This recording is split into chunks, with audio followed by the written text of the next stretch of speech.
Assalamualaikum warahmatullahi wabarakatuh. Kembali di channel saya. Kali ini saya akan membuat grafik di Google Docs.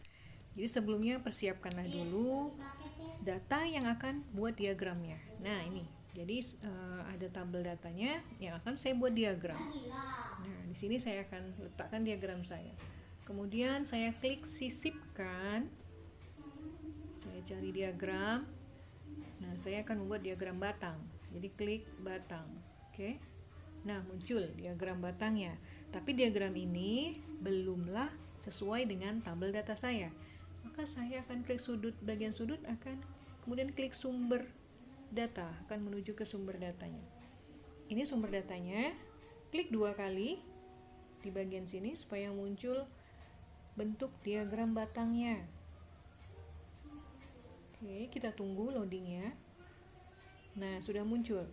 Jadi sini sudah muncul. Kita tarik kursor ke atas. Nah, supaya terlihat tabel data yang akan kita perbaiki. Di sini ada 3 kolom data. Tapi kalau data saya hanya ada 2 kolom. Dan di sini saya harus edit lagi. Jadi untuk mengeditnya, klik 2 kali di tiap kolom. Kemudian isilah sesuai dengan data yang kita miliki. Nah, jadi bisa diisi kolomnya sesuai dengan data kita.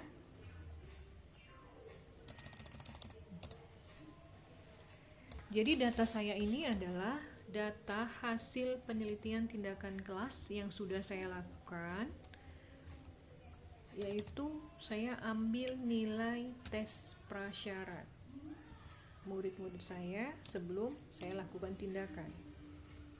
Jadi hanya ada 2 kolom, nilainya saya buat interval.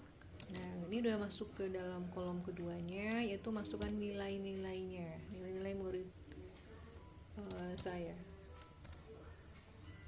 Nah sekarang kolom ketiga tidak saya gunakan, makanya akan saya hapus. Dengan cara yang sama, klik 2 kali tiap kolom, kemudian kita backspace atau kita delete, kita hapus data yang tidak kita gunakan.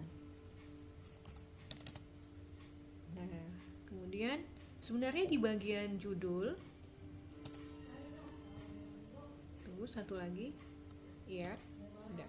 Jadi di bagian judul itu bisa kita buat judul atau garis apa di situ keterangannya. Tapi di sini saya tidak membuatnya. Teman-teman bisa membuatnya. Setiap garis itu garis apa. Nah, sekarang kita akan membuat judul dari diagram batangnya. Klik diagram batangnya, judul diagram batang, maka akan muncul menu di sampingnya.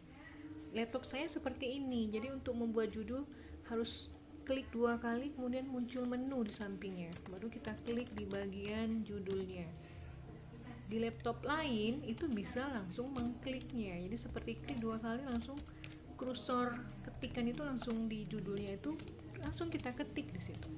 Kalau laptop saya tidak seperti itu. Tiap laptop mungkin berbeda tahun pembuatannya ya. Nah, itu tidak menjadi masalah. Oke, kita lanjut. Jadi buatlah judulnya diagram batang tes prasyarat siswa. Nah, untuk melihat hasilnya di bagian yang dokumen kita klik dokumen kita.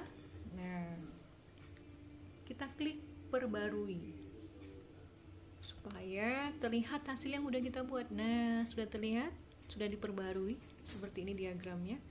Duh, sayangnya judulnya masih salah. Jadi kalau supaya masih salah, saya kembali lagi ke sumber data saya. Klik sumber datanya tadi, kembali ke judul. Nah, tambahkan apa yang masih salah.